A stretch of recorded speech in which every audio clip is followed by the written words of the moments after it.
میں امریکہ سے آیا تو خاندان کی خوبصورت لڑکیاں مجھ سے شادی کے لیے تیار تھیں، مگر میں نے اپنی بیوہ کزن سے شادی کر لی جس نے 3 سال پہلے مجھے ٹھکرا کر ایک امیر لڑکے سے شادی کی تھی۔ لیکن آج میں بزنس مین بن گیا تھا۔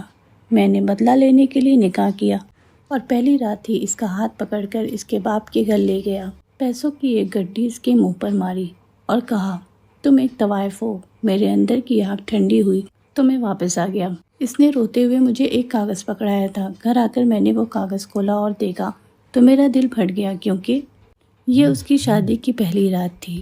اجلا عرضی کی سجاوٹ شاندار تھی، دیواروں پر جھولتی گلابی اور سنہری روشنی، کمرے میں مہک بکھیرتی موتی اور چمیلی کی لڑیاں، اور بیچوں بیچ وہ ایک سجی سنوری مگر کچھ سہمی سی، کچھ گھبرائی سی دلہن بنی تیز میرون کلر کی بیڈ شیٹ پر بیٹھی تھی۔ لیکن یہ گھبراہٹ نئی نویلی دلہن کی نہیں تھی، نہ یہ اس کی پہلی سہاگ رات تھی، کیونکہ 1 سال پہلے بھی وہ آنکھوں میں ڈھیر سارے خواب سجائے دلہن بنی تھی۔ یہ اور بات ہے کہ وہ خواب زیادہ دیر تک قائم نہ رہ سکے۔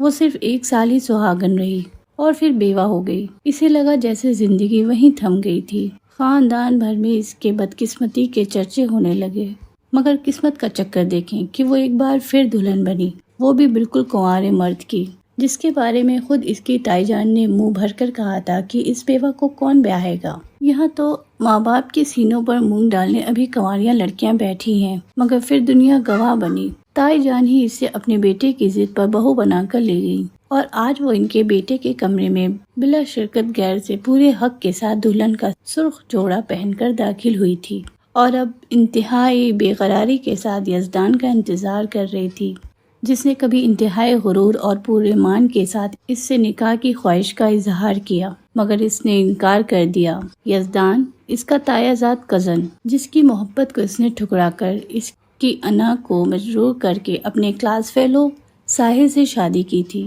اور اس کے مرنے کے بعد عدت گزار کر اب وہ یزدان کے نکاح میں تھی۔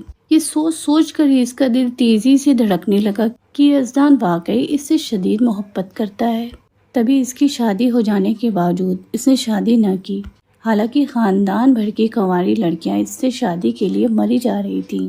لیکن یزدان نے اپنی بیوی کے لیے فروا کا جب انتخاب کیا تو سبھی رشتہ دار نے اپنی انگلیاں دانتوں میں دبا لی۔ انہیں اس بات پر غصہ بھی آیا کہ ان کی کنواری بیٹیوں کو چھوڑ کر یزدان ایک بیوہ سے شادی کیسے کر سکتا ہے۔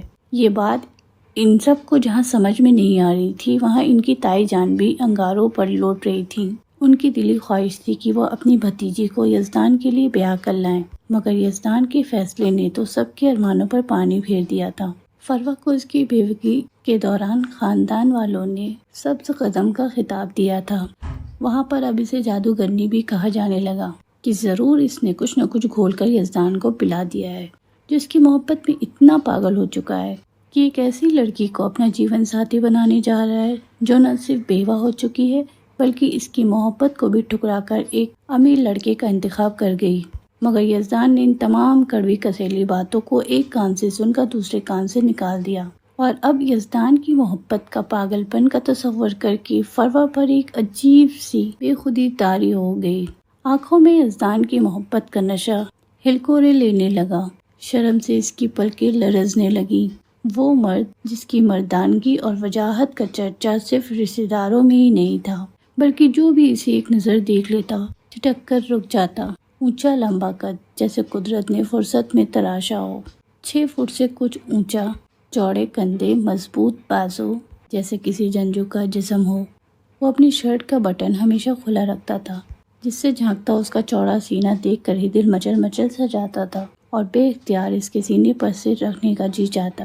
اس کی رنگت میں جادو تھا جو اسے دیکھتا ہی رہ جاتا۔ وہ کسی جنگی شہزادے کی طرح حویلی میں چلتا تو ہر نظر اسے تکتی رہ جاتی۔ اس کی مردانہ وجاہت کے ساتھ جڑی خوشبو جب دل میں اترتی تو سانسیں تیز ہو جاتی۔ ہر لڑکی کے خواب میں سفید گھوڑے پر بیٹھ کر آنے والا شہزادہ اب فروا کا شوہر تھا، اور یہ تصور ہی خوشی سے فروا کی جان نکالے جا رہا تھا۔ یزدان کو مسلسل پچھلے 1.5 گھنٹے سے سوچتے سوچتے وہ مدہوش سی ہوئی جا رہی تھی۔ اس کا بس نہیں چلتا تھا کہ وہ خود ہی اس کمرے سے نکل کر یزدان کی باہوں میں سما جائے۔ اس سے انتظار نہیں ہو رہا تھا۔ وہ ایک ایک گھڑی گن گن کر کاٹنے لگی۔ لیکن وہ ایک سنگ دل محبوب تھا جو اسے انتظار کی سولی پر چڑھا کر شاید اس کے تڑپنے مزہ لینا چاہ رہا تھا۔ آ جائے ایک بار، پھر میں بھی اسے ایک انتظار کا مزہ چکھاؤں گی، اس نے شدت جذبات سے سوچا، اور پھر کمر سیدھی کرنے کے لیے اس نے ٹیک لگا لی۔ وہ اس کے انتظار میں 1.5 گھنٹے سے بیٹھی اسی طرح پوز بنا کر بیٹھی ہوئی تھی۔ اس نے گھونگھٹ اتار رکھا تھا۔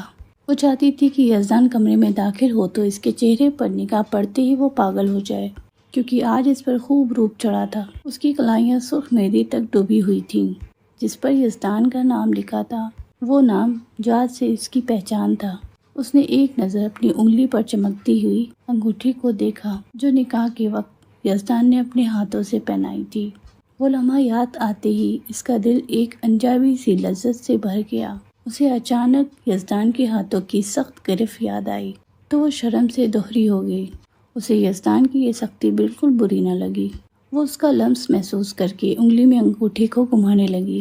وہ سوچ بھی نہیں سکتی تھی کہ یزدان اس کی محبت میں اب بھی اتنا ہی بے قرار تھا کہ سارے زمانے سے لڑ کر اس کا شوہر بن جائے گا۔ اسے یاد تھا جب وہ دونوں جوان ہو رہے تھے تو یزدان کی نظریں ہمیشہ اس پر ٹکی رہتی، وہ نظریں جن پر شدت تھی، حق جتانے کا وعدہ تھا، اور وہ کبھی کبھی ان نظروں سے الجھ جاتی تھی، مگر آج وہ اس کا مقدر بن چکا تھا۔ اس کی نظریں کبھی جھک جاتی، کبھی بے اختیار دروازے کی جانب اٹھ جاتی۔ وہ لمحہ قریب تھا، وہ جانتی تھی یزدان آئے گا، دروازہ کھولے گا اور اس کا نیا سفر شروع ہوگا۔ دل میں دھڑکنیں تیز ہو رہی تھی، جیسے ہر دھڑکن اس کا نام پکار رہی ہو۔ اسے اچانک یاد آیا جب آج شام یزدان نے نکاح کے بعد اس کی طرف عجیب مسکراہٹ سے دیکھا تھا تو وہ الجھ گئی تھی۔ وہ نظریں ایک پل میں جیسے اس کے دل کی دیواریں ہلا گئی تھیں۔ گہری، بے حد گہری سبز آنکھیں جب اس پر اٹھی تو فروہ نے بے اختیار پلکیں جھکا لی تھیں، مگر اس کے بعد وہ پوری محفل میں اپنے شوہر کی موجودگی محسوس کرتی رہی۔ یزدان کا وجود، اس کا چپکے چپکے دیکھنا، اس کے قریب آنے پر اس کی سانسوں کا شور اس کا دل بے قرار کر رہا تھا۔ اس نے اپنے نچلے ہونٹ کو دانتوں میں دبا لیا، جیسے خود کو پرسکون رکھنے کی کوشش کر رہی ہو۔ گود میں رکھ کے اس کے اپنے ہاتھوں کی انگلیاں بار بار ایک دوسرے کے ساتھ الجھ رہی تھیں، آنکھیں جھکی ہوئی تھیں۔ اچانک دروازے کے ہینڈل میں جنبش ہوئی۔ فروہ کا دل ایک لمحے کو کانپ اٹھا۔ یزدان ہوگا، اس خیال سے ہی اس کی دھڑکن تیز ہو گئی، اور دروازہ کھلتے ہی یزدان اندر آیا۔ اس نے آنکھیں بند کر لی، مگر قدموں کی آواز کو اپنی قریب آتا دیکھ کر اس کے بدن میں کپ کپی سی طاری ہو گئی۔ وہ خود کو سنبھالنے کی کوشش میں تھی، لیکن رومانس بڑے مدہوشی کے بوجھ نے اس کے کندھے جھکا دیے۔ وہ خود کو حوصلہ دے رہی تھی، دل میں عجیب سا طوفان تھا، لیکن چہرے سے کچھ ظاہر نہ ہو اس کی وہ پوری کوشش کر رہی تھی۔ اس نے اپنا سر مزید جھکا لیا، اور اس کے کان، اس کی سماعت یزدان کی سانسوں کی سرسراہٹ سننے کو بےتاب تھی۔ وہ انتظار کر رہی تھی، کسی نرم جملے کا، کسی شفقت کی رمق کا، لیکن یزدان کی آواز زہر میں بجھی تلوار کی طرح گونجی۔ آج ساحل تو خوب یاد آ رہا ہوگا، ظاہر ہے بھائی اس جیسی خوابگاہ تو نہیں بنا سکا، کیونکہ وہ تو کروڑپتی آدمی تھا، لیکن آج میں وہ پہلے والا غریب یزدان نہیں ہوں جسے تم نے ٹھکرا دیا تھا۔ کروڑپتی نہ صحیح، لکھپتی تو ضرور ہوں، تبھی میرا ہاتھ تھامنے میں تم نے دیر نہیں کی۔ ویسے تم انتہائی مطلب پرست ہو فروہ۔ فروہ نے بے یقینی سے نگاہ اٹھا کر یزدان کے چہرے کی طرف دیکھا، جہاں ایک عجیب سی مسکراہٹ تھی، مگر اس لمحے اسے اس مسکراہٹ کا مطلب سمجھ آ رہا تھا۔ ایسے کیا دیکھ رہی ہو؟ کیا میں نے تمہیں غلط کہا؟ وہ طنزیہ مسکراہٹ سے بولا تو فروہ کے جسم نے ایک جھٹکا لیا۔ یزدان کا یہ انداز دیکھ کر اس کے رونگٹے کھڑے ہو گئے۔ اس نے نگاہیں جھکا لی۔ تمہارا یہ شرماتا ہوا انداز، یہ جھکی ہوئی نظریں کبھی دل پر وار کرتی تھی، مگر دولت کی پجارن اب مجھے تم بیوقوف نہیں بنا سکتی ہو۔ فروہ کی سانس اٹک گئی۔ یزدان کا اٹھتا چہرہ اس کے ہوش اڑانے لگا۔ وہ دھیرے سے سیدھی ہوئی اور بیڈ کے سرے سے ٹانگیں لٹکا کر بیٹھ گئی۔ اسے یزدان کے اس رد و عمل کی بالکل توقع نہ تھی۔ اسے لگا جیسے یہ کوئی انتہائی بھیانک خواب ہے اور آنکھ کھلے گی تو شاید سب ٹھیک ہو جائے گا، لیکن بدقسمتی سے یہ کوئی خواب نہیں تھا بلکہ حقیقت تھی۔ یزدان کے الفاظ تیزاب کی بوندوں کی طرح اس کے دل پر گر گر کر اسے جلا رہے تھے۔ وہ بے بسی سے اپنی انگلیاں مٹھی میں جکڑنے لگی تاکہ اس کے ہاتھوں کی کپ کپاہٹ چھپ جائے۔ یزدان آگے بڑھا تو اس کی مخصوص خوشبو اسے آنے لگی، مگر آج یہ خوشبو اچھی نہیں لگ رہی تھی بلکہ گھٹن دے رہی تھی۔ وہ فروا کے بالکل سامنے آ کر رک گیا اور پھر اس نے ایک عجیب سوال کیا تو فروا پوری جان سے لرز اٹھی۔ چلو بتاؤ، کتنے پیسے چاہیے تمہیں؟ فروا کا دل جیسے مٹھی میں کسی نے جکڑ لیا ہو، جن میں کبھی محبت کی چمک تھی۔ کتنے پیسے چاہیے تمہیں فروا؟ کچھ پوچھ رہا ہوں تم سے۔ یزدان کا لہجہ زہر میں ڈوبا ہوا تھا۔ اسی لیے تو تم نے مجھے ریجیکٹ کیا تھا نا، پیسوں کی خاطر؟ اس نے نوٹوں کی گڈی نکالی اور فروا کے سامنے اسے لہرا کر اچانک اس کے اوپر اچھال دی۔ نوٹ بگڑ کر اس کے دوپٹے، اس کے بالوں اور اس کی گود میں جا کر گر گئے۔ فروا کا دل دہل گیا، مگر وہ پتھر کی طرح بیٹھی رہی، جیسے زندگی لمحے بھر کو رک گئی ہو۔ یزدان کی آواز پھر سے گونجی، یہ رہے پیسے، اب تو خوش ہونا۔ فروا کے آنسو بے ساختہ پلکوں سے بہنے لگے، اس کے ہاتھ کپ کپا رہے تھے۔ اس نے کانپتی انگلیوں سے دوپٹے کو سنبھالا، مگر وہ اپنے آنسو نہیں روک پا رہی تھی جو خاموشی سے اس کے گالوں کو بھگو رہے تھے۔ وہ یزدان کے سامنے چاہ کر بھی کچھ نہیں بول پا رہی تھی۔ کاش زبان میں طاقت ہوتی تو وہ کہہ دیتی کہ وہ کبھی لالچی نہیں تھی، کبھی پیسوں کی طلب میں نہیں بھاگی، نہ ہی اس نے جان بوجھ کر یزدان کی محبت کو ٹھکرایا تھا۔ وہ اسے سچ بتانا چاہتی تھی، مگر زبان گونگ سی ہو گئی۔ ویسے بھی وہ پہلی رات اس کی ماں کے بارے میں اسے کیا کہتی؟ وہ پہلے ہی اتنا بدگمان تھا، اپنی ماں کے بارے میں کچھ بھی سن لیتا تو مزید بدگمان ہو جاتا، کیونکہ وہ یہ سمجھ گئی تھی کہ وہ یہ تہیہ کر کے بیٹھا ہوا ہے کہ اس کی کوئی بات بھی نہیں سمجھنی ہے اور نہ ہی ماننی ہے۔ یزدان نے جھک کر اس کے چہرے کو اوپر ہاتھ سے اٹھایا۔ اس کے ہاتھوں میں سختی تھی، وہ آہ بھی نہیں کر پائی۔ یہ آنسو کس کے لیے ہے فروا بیگم؟ خوشی کے تو ہو نہیں سکتے، یقیناً افسوس کے ہوں گے کہ جیسا سوچا تھا ویسا سین تو ہوا ہی نہیں اور دام بھی کم ملے ہیں۔ فروا نے اس کی آنکھوں میں جھانکا، وہاں نفرت تھی، مگر ایک کرب بھی چھپا ہوا تھا۔ یزدان کے ہونٹوں پر زہر تھا، لیکن آنکھوں میں درد، وہ دکھ جو اس کی ماں نے اس کے اندر بویا تھا۔ فروا نے کانپتے ہوئے اپنے چہرے کو چھڑانے کی کوشش کی اور فوراً ہی اٹھ کر وہاں سے جانے لگی، مگر یزدان نے اس کی کلائی تھام لی۔ کہاں جا رہی ہو؟ اس کا لہجہ سخت تھا۔ ابھی تو تمہیں تمہاری اصلی دام بتانے ہیں، تمہاری قیمت اس دل نے کیا لگائی ہے وہ تو جان لو۔ فروا نے سوالیہ نظروں سے اس کی طرف دیکھا۔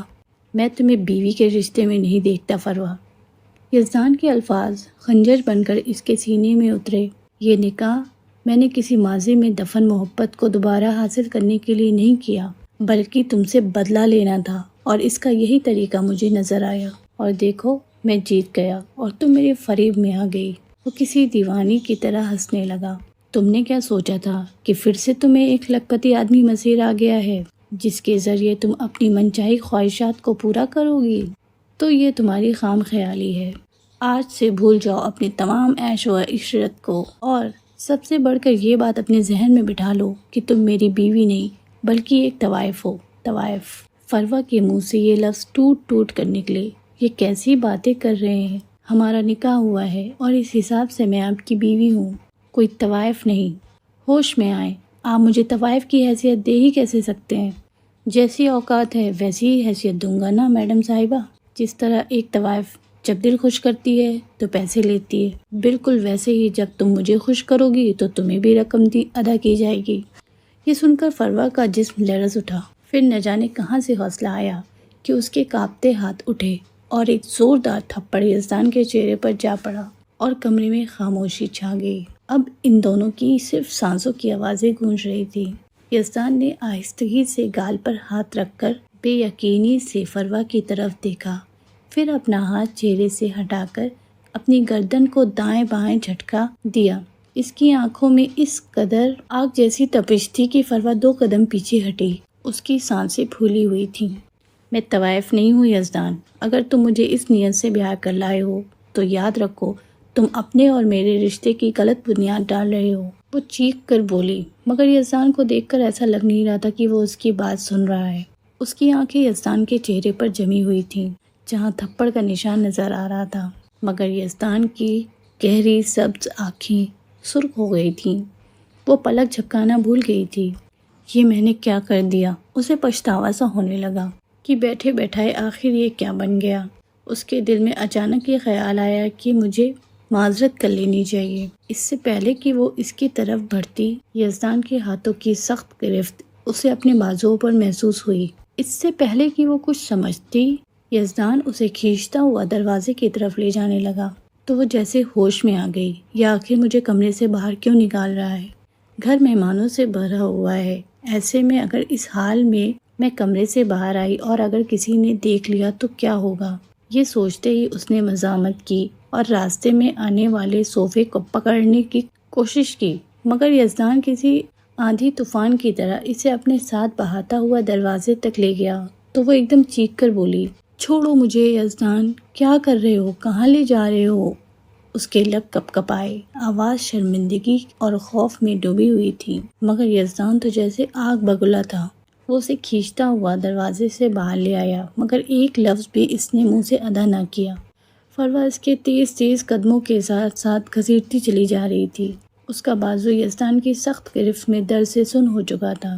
اس نے جیسے ہی کمرے کا دروازہ کھولا تو وہ ایک دم خوف زدہ ہو گئی اور بولی، یزدان دیکھو، مہمان باہر، کوئی دیکھ لے گا ہمیں۔ وہ دروازے سے باہر نہیں نکلنا چاہتی تھی اور کمرے کے اندر ہی اپنے اور یزدان کے معاملات کو رازداری کے ساتھ حل کر لینے کی کوشش کر رہی تھی، مگر اس کی ہر کوشش جیسے ناکامی پر آ کر رک جاتی۔ یزدان نے اسے کمرے سے دروازے سے کھینچ کر باہر نکالا اور اب اپنے ساتھ لیے ہوئے سیڑھیوں کی طرف بڑھنے لگا، جبکہ وہ گھبراہٹ میں بار بار پیچھے پلٹ پلٹ کر دیکھتی۔ اس کی سانسیں پھول رہی تھیں۔ شادی کا گھر تھا، اندر سے ہنسی مذاق، باتوں کی آوازیں آ رہی تھیں۔ کوئی بھی دروازہ کھول سکتا تھا، کوئی بھی باہر نکل سکتا تھا، لیکن یزدان کو کوئی پرواہ نہیں تھی۔ وہ اپنی سرد آنکھوں اور پتھر سے سخت دل کے ساتھ اسے گھسیٹتا ہوا لاؤنج سے پورچ کی طرف لے آیا تو فروا کا دل حلق میں ہی اٹک گیا۔ اس کی آنکھیں نمکین پانیوں سے بھرنے لگی۔ اسے سمجھ نہیں آ رہی تھی کہ یزدان اسے یہاں پر کیوں لایا ہے۔ ایک دم یزدان نے انتہائی سخت لہجے میں چوکیدار کو گیٹ کھولنے کا حکم دیا اور خود گھوم کر ڈرائیونگ سیٹ کی طرف آیا۔ وہ ہکا بکا یہ ساری کارروائی دیکھ رہی تھی اور ساتھ ہی ساتھ یزدان کے رخ پر رحم ڈھونڈنے کی ناکام کوشش کر رہی تھی۔ یزدان نے گاڑی سٹارٹ کی اور پھر گاڑی سے باہر نکل کر اس کی طرف آیا۔ بیٹھو، اس نے سخت لہجے میں کہا۔ فروا کی آنکھیں پھیل گئیں۔ نہیں یزدان، میں یہاں سے کہیں نہیں جا رہی، پلیز یزدان، مجھے معاف کر دو۔ وہ ہاتھ جوڑنے ہی والی تھی کہ یزدان نے گاڑی کا پچھلا دروازہ کھول کر اسے تقریباً دھکا دینے والے انداز میں گاڑی کے اندر پھینکا۔ دھکا اتنا زوردار تھا کہ وہ اوندھے منہ جا کر سیٹ پر گری، دوپٹہ کندھے سے سرک گیا اور اس تذلیل نے اس کے پیروں تلے سے زمین کھینچ لی۔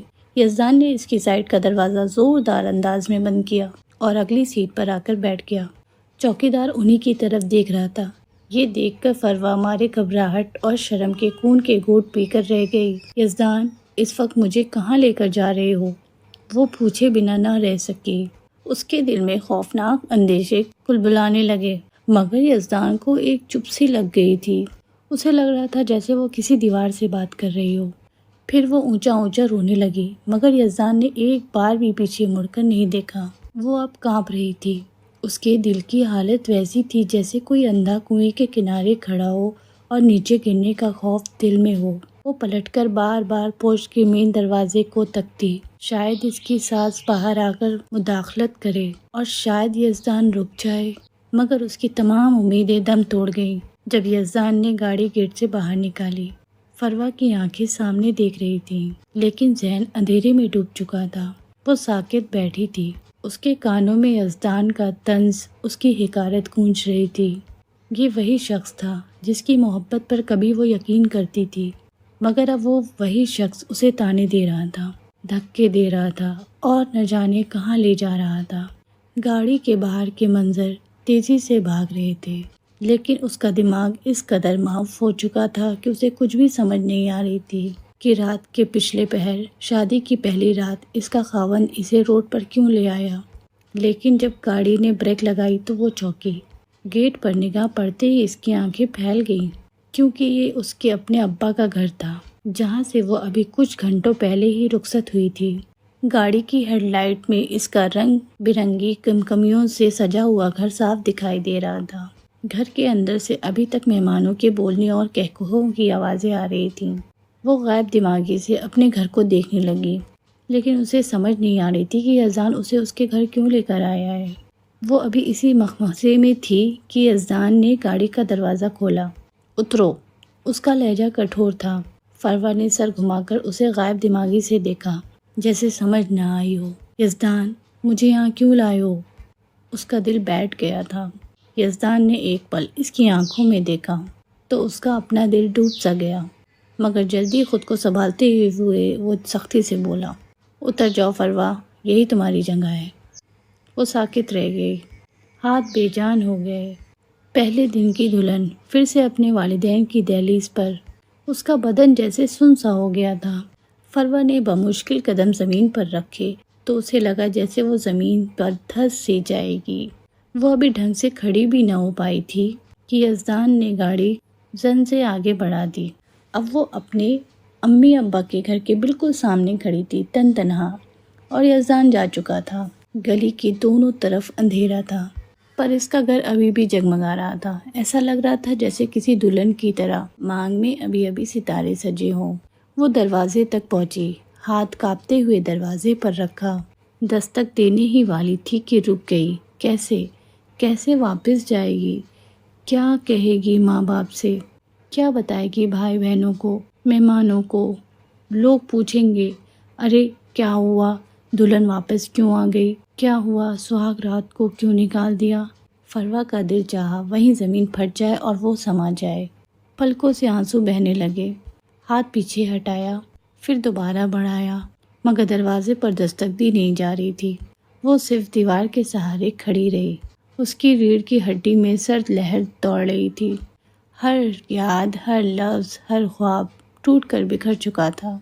اسے لگا اس کی عرضی لباس کو آگ لگ گئی ہو، جس میں اس کا سارا جسم جل رہا ہو۔ اس کے بال بکھرے ہوئے تھے، چہرہ آنسوؤں سے بھیگا ہوا تھا۔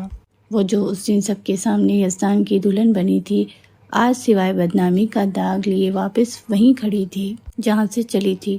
اس حال میں اگر اس کے اماں ابا اسے دیکھ لیتے تو شاید ہارٹ اٹیک سے ہی مر جائیں گے۔ یا خدا، میں کیا کروں، کہاں جاؤں، کسے آواز دوں؟ اسے اپنی ہی عزت قدموں میں پڑی ہوئی دکھائی دے رہی تھی۔ اسے یہاں کھڑے ہوئے تقریباً 25 منٹ ہو چکے تھے۔ اس نے دل ہی دل میں عہد کر لیا کہ وہ کسی بھی صورت دروازے پر دستک نہیں دے گی۔ رات کے اس پہر گلی بالکل سنسان تھی، کچھ بھی ہو سکتا تھا۔ وہ دلہن کے روپ میں زیورات سے لدی پتی یہاں کھڑی تھی، ایسے میں کوئی حادثہ بھی ہو سکتا ہے۔ وہ دل ہی دل میں ڈر بھی رہی تھی، کاش میرے پاس اتنے پیسے ہوتے تو میں واپس چلی جاتی، اپنی عزت نفس کی بھی پرواہ نہ کرتی۔ لیکن اس نے اپنے مہندی لگے ہاتھوں کی طرف دیکھا جو بالکل خالی تھے۔ ایک بے بسی سی تھی۔ اس کی آنکھیں پھر سے ایک بار جل تھل ہونے لگی۔ سوچوں کا ایک ریلا تھا جو اس کے حواس پر چھایا ہوا تھا۔ آخر کب تک وہ یہاں پر کھڑی رہ سکتی تھی؟ اگر وہ دستک دے کر اپنے والدین کو جگا دے تو کیا وہ ان کی آنکھوں میں دیکھنے کی ہمت کر پائے گی؟ لیکن وہ تو والدین ہیں، اس پر پردہ ڈال دیں گے۔ لیکن جو گھر میں رشتہ دار ہیں وہ اسے یوں لٹی پٹی حالت میں دیکھ کر نہ جانے کتنی باتیں بنائیں گے۔ وہ تو ابھی پہلے ہی بیوگی کے تانے سے باہر نہیں نکلی تھی کہ ایک نیا تانا اس کا منتظر ہوگا۔ اس کی حلق میں آنسوؤں کا گولا سا اٹک گیا۔ وہ نگاہیں چرا کر ادھر ادھر اندھیرے میں دیکھنے لگی۔ اچانک ایک تیز رفتار موٹر سائیکل کی آواز نے اسے چونکا دیا تو وہ زور سے اچھلی اور گھبرا کر پیچھے ہٹ گئی۔ موٹر سائیکل اس کے سامنے سے گزر گئی جس پر 2 لڑکے سوار تھے۔ فروا کا دل زور زور سے دھڑک رہا تھا، لیکن جیسے ہی وہ بائک نظروں سے اوجھل ہوئی اس نے شکر ادا کیا، مگر یہ سکون محض چند لمحوں کا مہمان تھا۔ اچانک وہی موٹر سائیکل پلٹ کر واپس آئی دکھائی دی۔ اس بار وہ بائک سوار لڑکے واضح طور پر اس کی طرف دیکھتے ہوئے بائک کو آہستہ آہستہ چلاتے قریب آ رہے تھے۔ انہیں دیکھ کر فروا کی سانسیں خوش ہو گئی۔ وہ مارے گھبراہٹ کے فروا اپنے گیٹ کے نزدیک ہونے ہی لگی تھی کہ بائک سے ایک لڑکا اتر کر اس کے سامنے آ کھڑا ہوا۔ وہ لمبا تڑنگا، آنکھوں میں خباثت، چہرے پر ناپاک مسکراہٹ سجائے اس کی طرف پرشوق نظروں سے دیکھنے لگا۔ فروا لڑکھڑاتے ہوئے قدموں کے ساتھ بمشکل 2 قدم پیچھے ہٹ گئی تھی کہ پیچھے کھڑا دوسرا لڑکا اچانک اس کے عقب میں آ کر کھڑا ہو گیا۔ اب وہ دونوں کے بیچ پھنس چکی تھی۔ سامنے اندھیری گلی، پیچھے بند دروازہ، اور ان لڑکوں کی آنکھوں میں وحشت جسے دیکھ کر فروا کا پورا وجود کانپ رہا تھا۔ کپاتے ہوئے ہونٹوں سے اس نے کہا، کیا بدتمیزی ہے، جاؤ یہاں سے، میں ابھی امی ابا کو آواز دیتی ہوں۔ آگے والے لڑکے کی ہنسی جیسے کسی خنجر کی طرح اس کے دل میں اتر گئی۔ امی ابا؟ یہ گھر تمہارے امی ابا کا تو نہیں لگتا ہے سسرال والوں نے تمہیں گھر سے باہر نکال دیا ہے، ورنہ والدین تو اتنے کبھی بھی ظالم نہیں ہوتے کہ اپنی جوان جہان بیٹی کو یوں باہر نکال دیں۔ تو وہ فوراً بولی، ایسی کوئی بات نہیں ہے، یہ میرے والدین کا ہی گھر ہے، تم کسی سے بھی پوچھ سکتے ہو۔ چلو مان لیا یہ تمہارے والدین کا ہی گھر ہے، تو تم اتنی رات دلہن بن کر یہاں اکیلے کیوں کھڑی ہو؟ دوسرا لڑکا جو اس کے پیچھے کھڑا تھا ایک دم سارے جہاں کی ہمدردی اپنے لہجے میں سمائے ہوئے بولا، ارے بھائی کیوں پریشان کرتے ہو اسے؟ دیکھتے نہیں کہ پہلے ہی کتنی مرجھا سی گئی ہے؟ تم اس کی باتوں کا برا مت مناؤ، مجھے بتاؤ تمہارا کیا مسئلہ ہے؟ اگر یہ تمہارے والدین کا گھر ہے تو میں دستک دے کر ان سے بات کر لیتا ہوں۔ تو فروا ایک دم سے بولی، نہیں، میں خود ہی دستک دے لوں گی، آپ لوگوں کی مہربانی، آپ لوگ جائیں یہاں سے۔ ارے ایسے کیسے ہم یہاں سے چلے جائیں؟ دیکھو نا زمانہ کتنا خراب ہے، اور تم جوان جہان، کچھ بھی ہو سکتا ہے۔ اگر تم اس گھر کے اندر نہیں جانا چاہتی تو ہمارے ساتھ چلو، تم مجھ پر اعتبار کر سکتی ہو۔ یہ کہہ کر وہ لڑکا اس کے قریب آیا اور اس نے ایک دم فروا کا بازو پکڑ لیا تو فروا بوکھلا سی گئی۔ ایک دم اس نے اپنا بازو آزاد کرتے ہوئے سخت لہجے میں کہا، خبردار پیچھے ہٹو، پڑے آئے تم میرے خیر و خواہ، تم لوگوں کو ذرا بھی غیرت نہیں ہے؟ لگتا ہے تم ایسے نہیں مانو گی۔ ارے بھائی شرافت سے کہہ رہے ہیں، ہمارے ساتھ چلو، ہم تمہارا مسئلہ حل کر دیں گے، اور تم ہو کہ ذلیل کیے جا رہی ہو۔ چلو شاباش، آ جاؤ۔ یہ کہہ کر وہ دونوں اسے گھیر کر بائک کی طرف لانے لگے۔ ان میں سے ایک لڑکے کا ہاتھ اس کے دوپٹے کی طرف بڑھا تو وہ زور سے چلائی، مت چھونا مجھے، خدا کا خوف کرو۔ پہلا لڑکا مغرور انداز میں ہنسنے لگا۔ پھر اس نے جیسے ہی فروا کی کلائی پکڑنی ہی تھی کہ اچانک گلی کے کونے سے ایک تیز رفتار گاڑی کی بریک چرچرانے کی آواز آئی۔ دونوں لڑکے چونک کر ادھر ادھر دیکھنے لگے۔ ایک سیاہ رنگ کی گاڑی پورے رفتار سے رکی، دروازہ کھلا اور اس میں سے ایک باکسر جیسی باڈی جیسا مرد باہر نکلا۔ وہ کوئی اور نہیں بلکہ یزدان تھا، آگ برستا ہوا، نگاہوں میں وحشت، سرخ ہوتے چہرے کے ساتھ اس کی طرف بڑھا تو اسے دیکھ کر فروا اس کی جانب بھاگی اور غیر ارادی طور پر اس کے سینے سے جا لگی۔ یزدان نے نرمی سے فروا کو اپنے سینے سے ہٹایا اور انتہائی غصے سے ان لڑکوں کی طرف بڑھا ہی تھا کہ ان کے رنگ اڑ گئے۔ انہوں نے ایک دوسرے کی طرف اشارہ کیا اور بائک کی طرف دوڑے، مگر یزدان نے غصے سے گرجتے ہوئے کہا، حرکت بھی کی تو ہڈی پسلی توڑ دوں گا۔ اس کی آواز میں ایسا جلال تھا کہ دونوں لڑکوں کے قدم رک گئے۔ یزدان نے ایک جھٹکے سے اس کے قریب جا کر پہلا گونسا سامنے والے لڑکے کے چہرے پر دے مارا۔ لڑکا زمین پر جا گرا۔ دوسرا لڑکا پیچھے ہٹا مگر یزدان کی گرفت سے نہ بچ سکا۔ بے غیرتو، تمہیں غیرت نہیں آئی ایک اکیلی عورت پر ہاتھ ڈالنے کی؟ یزدان نے اس کا گریبان مزید کھینچا تو لڑکے کی چیخ نکل گئی۔ دوسرا لڑکا جیسے ہی اٹھا، یزدان نے اس پر پیر رکھ کر اس کے اٹھنے کی کوشش ناکام بنا دی۔ دفع ہو جاؤ یہاں سے ورنہ جان لے لوں گا تم دونوں کی۔ دونوں نے کانپتے ہاتھوں سے معافی مانگی اور بائک اسٹارٹ کر کے اندھیرے میں غائب ہو گئے۔ فروا دم بوجھ کھڑی دیکھ رہی تھی، اس کا پورا جسم کانپ رہا تھا۔ یزدان پلٹ کر اس کی طرف بڑھا، ٹھیک ہو تم؟ فروا کے آنسو آنکھوں سے نکل کر رخسار پر بہہ گئے۔ وہ بے آواز ہچکیوں سے رونے لگی۔ یزدان نے ایک لمحے اس کی حالت دیکھی، پھر جھک کر دھیرے سے بولا، چلو یہاں سے۔ تو فروا نے اس ستمگر کی طرف حیرت سے دیکھا مگر خاموشی سے کھڑی رہی، پر یزدان نے نرمی سے اس کا ہاتھ ایسے تھاما جیسے زیادہ زور لگایا تو وہ ٹوٹ جائے گی۔ گاڑی میں بیٹھتے ہی یزدان نے گاڑی اسٹارٹ کی۔ فروا نے ایک چلتی نگاہ اپنے میکے کے دروازے پر ڈالی اور پھر تھک کر آنکھیں موند لی۔ گاڑی میں سناٹا چھایا ہوا تھا۔ یزدان کی گرفت اسٹیئرنگ پر مضبوط تھی مگر اس کے چہرے پر پچھتاوے کی ہلکی سی لکیر بھی تھی۔ فروا نے آہستگی سے نگاہ اٹھا کر اسے دیکھا، وہی یزدان جس نے اسے وہاں چھوڑا تھا اور وہی یزدان جس نے اسے بچایا تھا۔ اسے سمجھ نہیں آیا کہ روئے یا ہنسے۔ اس شخص کے نگاہ میں آنے کے بعد سے وہ رو رو کر تھک چکی تھی، اس لیے چپ چاپ باہر دیکھنے لگی۔ ان دونوں کے درمیان گہری خاموشی تھی جسے یزدان نے ہی توڑا۔ تم اندر کیوں نہیں گئی؟ باہر کھڑا ہونے کا کیا مقصد تھا؟ کس منہ سے اندر جاتی؟ کیا کہتی؟ کچھ بھی کہہ دیتی کہ میرا شوہر ظالم اور جابر ہے۔ ویسے بھی تم عورتیں اپنے شوہر کو گندا کرنے میں ماہر ہوتی ہو۔ میں ان عورتوں میں سے نہیں ہوں جو اپنے شوہر کو گندا کرتی ہیں۔ اوہ ہاں، میں تو بھول ہی گیا، تمہیں تو یہ دوسرا ایکسپیرینس ہے۔ ساحل کی بیوی بن کر تم نے ٹھیک ٹھاک پریکٹس کر رکھی ہے، مگر یاد رکھو میں ساحل سے بہت مختلف ہوں۔ شاید تم زیادہ عرصے تک مجھے برداشت نہ کر سکو۔ ساحل میرا ماضی تھا یزدان، بار بار اس کا ذکر کرنا مناسب نہیں۔ اب میں آپ کی بیوی ہوں، بہتر ہے آپ مجھ سے اپنے حوالے سے بات کریں۔ اب آپ ظالم ہیں یا جابر، مجھے ہر حال میں قبول ہیں۔ ارے واقعی تم تو بڑی ستی ساوتری نکلی ہو بھائی، کیا کہنے۔ وہ اونچا کہا لگا کر ہنسنے لگا، مگر فروا کے دل کے اندر بہت کچھ ٹوٹ سا گیا۔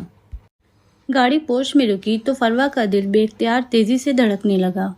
اسے وہ منظر دوبارہ ہی اپنی آنکھوں کے سامنے گھومتا ہوا محسوس ہوا جب یزدان غصے سے اسے یہاں سے لے کر نکلا تھا۔ یہاں وقت کیسے گزرے گا؟ اگر یزدان نے اسے بات بات پہ یہاں سے نکالا تو اس کا دل برا ہونے لگا۔ وہ اپنی ہی سوچوں میں ڈوبی ہوئی تھی جب یزدان نے ایک نظر اس پر ڈالی، پھر دروازہ کھولا اور باہر نکل گیا۔ وہ خاموشی سے اس کے پیچھے اتری، ابھی دروازہ بند کرنے ہی والی تھی کہ اس کی نظر سیدھی سامنے کھڑی تائی جان پر پڑی، جو ساس کے روپ میں دونوں ہاتھ کمر پر رکھے، آنکھوں میں آگ لیے اس پر نظریں گاڑے کھڑی تھیں۔ چہرے پر بے پناہ سختی تھی اور زبان پر زہر۔ فروا کا دل دہل گیا، وہ تیزی سے اس کی طرف آئیں۔ وارے قسمت، ابھی تو قدم رکھا ہے اس نے گھر میں اور ابھی سے اپنی اصلی رنگ دکھانے لگ گئی۔ تائی جان کا لہجہ تیز، کڑوا اور تہذیب آمیز تھا۔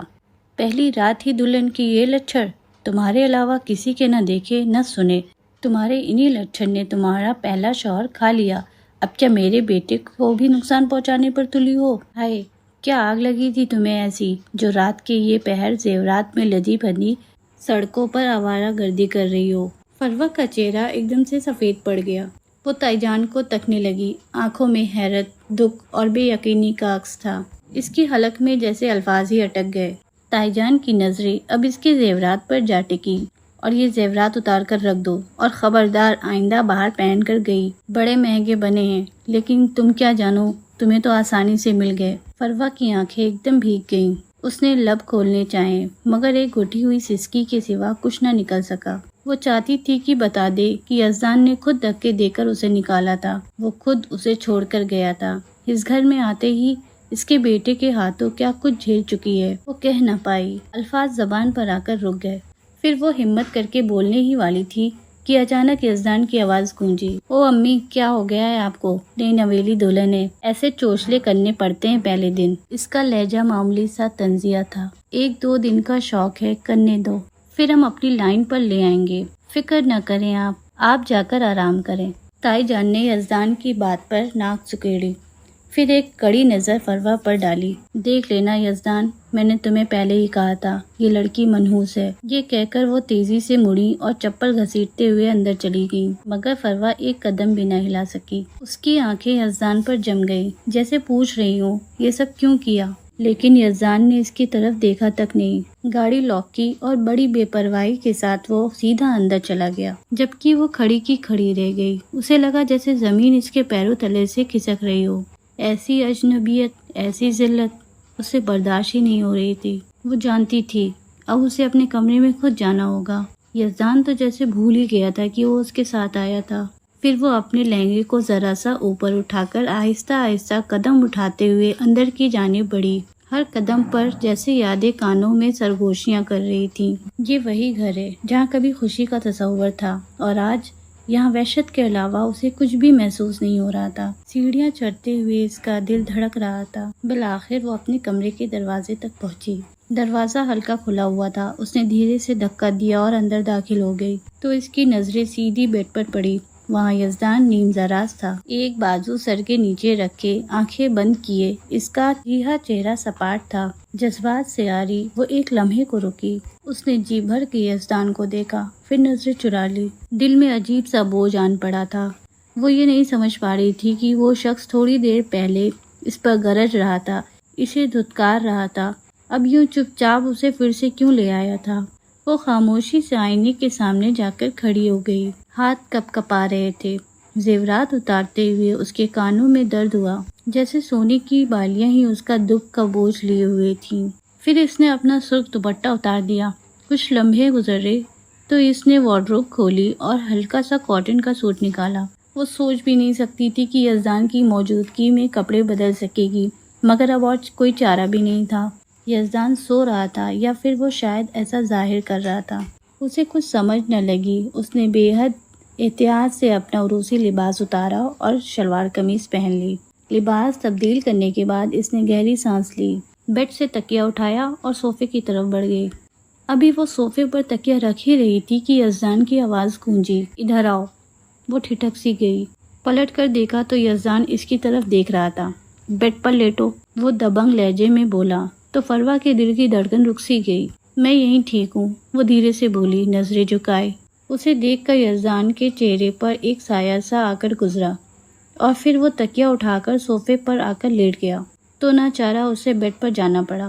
دونوں کے درمیان خاصا فاصلہ تھا، جیسے ایک دیوار کھڑی ہو۔ وہ جانتی تھی اس کی زندگی اب ایک کڑوی آزمائش کا دوسرا نام تھی، مگر اس ایک رات میں یزدان کے کئی رویے اس کے سامنے آ چکے تھے اور اس کے ہر رویے نے اسے بے حد حیران کر ڈالا۔ شاید وہ اب بھی اس کے لیے اپنے دل میں نرم جذبات رکھتا ہے۔ وہ اس پہلو کو سوچنے لگی اور چونک سی گئی۔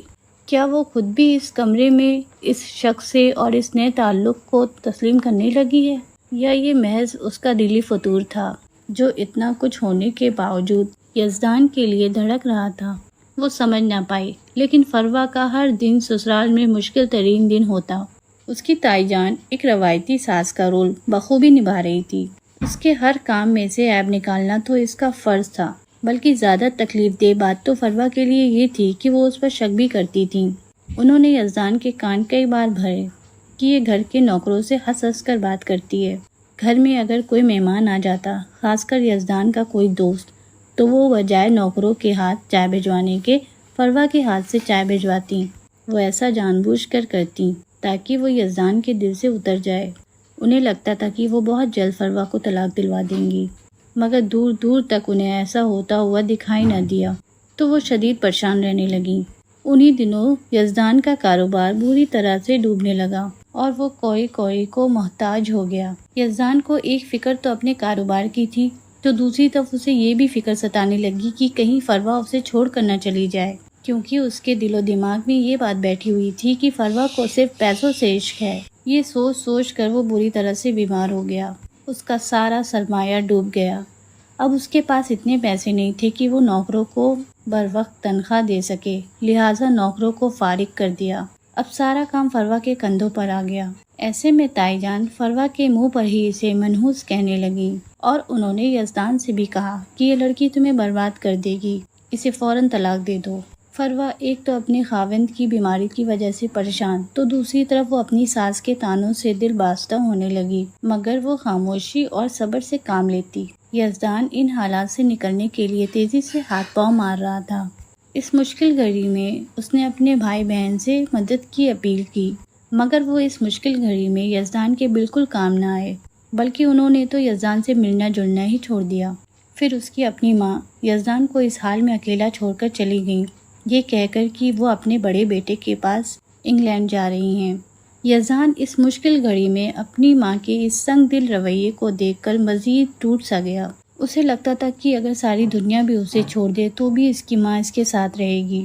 ایسے میں وہ بے حد چڑچڑا ہو گیا اور ایک دن اس نے فروا کو کہا کہ تم اب تک میرے ساتھ کیوں رہ رہی ہو؟ لیکن فروا بغیر شکوہ کیے سائے کی طرح اس کے ساتھ رہتی تھی، مگر ان حالات میں وہ بے حد بیمار ہو گیا اور بچی کچی رقم بھی اس کی بیماری پر نظر ہو گئی۔ گھر میں کھانے کے لالے پڑ گئے، اب اس کی دوائیوں کے خرچ بھی سر پر آ گئے، تو فروا نے نوکری کرنے کی ٹھان لی۔ جلد ہی اسے ایک فرم میں ایک اچھی سی نوکری مل گئی، تو گھر کے حالات ایک دم سے سنبھلنے لگے۔ وہ آفس سے آنے کے بعد ہر وقت یزدان کے ساتھ لگی رہتی، اور ایک دن سوپ کا پیالہ ٹیبل پر رکھ کر وہ جانے لگی تو یزدان نے اس کا ہاتھ پکڑا۔ تم یہ سب کیوں کر رہی ہو؟ جوان ہو، خوبصورت ہو، اور ایک بیمار اور کنگلے مرد کے ساتھ کیوں گھٹ گھٹ کر زندگی گزار رہی ہو؟ تو فروا کی آنکھوں میں آنسو آ گئے۔ نکاح میں آئی ہوں، عزت کے ساتھ جینا چاہتی ہوں، باقی زندگی میں اونچ نیچ تو لگی رہتی ہے، کیا ہوا اگر آپ کو کاروبار میں نقصان ہو گیا؟ ایک دن پھر سے سب اچھا ہو جائے گا، جب تک میں نوکری کرتی ہوں یوں مل جل کر یہ مشکل وقت ہم کاٹ لیں گے۔ تو یزدان اس کی باتوں پر بڑا حیران ہوا۔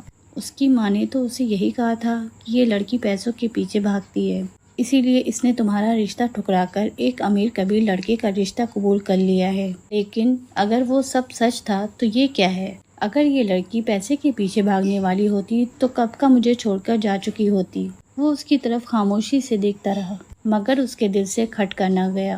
وقت گزرتا رہا اور بالآخر یزدان نے اپنی بیماری کو شکست دی اور پھر دوبارہ سے اپنا کاروبار شروع کرنے کا سوچا۔ اس موقع پر بھی فروہ نے اس کا بھرپور ساتھ دیا اور اس کے پاس جو بھی زیور تھا وہ سب اس نے یزدان کے ہاتھ پر رکھا کہ اسے بیچو اور اپنے کاروبار میں لگاؤ۔ یزدان کو یہ لڑکی قدم قدم پر حیران کر رہی تھی۔ اس نے وہ زیور لیا اور اپنے کاروبار میں لگا دیا۔ آہستہ آہستہ یزدان کا کاروبار دن دگنی اور رات چوگنی ترقی کرنے لگا۔ تو اس نے فروہ سے کہا کہ اب تمہیں نوکری کی ضرورت نہیں، اب وہ گھر بیٹھے۔ تو اس نے ایک اچھی بیوی ہونے کے ناطے نوکری چھوڑ کر گھر سنبھال لیا۔ تو یزدان کے دل میں اس کی اور قدر بڑھ گئی اور دونوں کے تعلقات اب کافی بہتر ہو گئے تھے۔ یزدان اسے بہت عزت دینے لگا اور فروہ اس بات پر اللہ کا شکر ادا کرنے لگی کہ مشکل گھڑی اس کی زندگی سے ختم ہو گئی۔ اور ایک دن اس کی ساس روتے دھوتے ہوئے گھر میں داخل ہوئی اور کہنے لگی کہ انگلینڈ جا کر اپنے ہی بیٹے کے گھر میں نوکر بن گئی۔ پھر وہ یزدان سے معافی مانگنے لگی تو یزدان نے انہیں اپنے سینے سے لگا لیا کہ آپ ماں ہیں، آپ کو معافی مانگنے کی کیا ضرورت؟ وہ کہنے لگی کہ میں نے مشکل وقت میں تمہیں چھوڑ دیا تھا، مجھے لگا کہ تم مجھے قبول نہیں کرو گے۔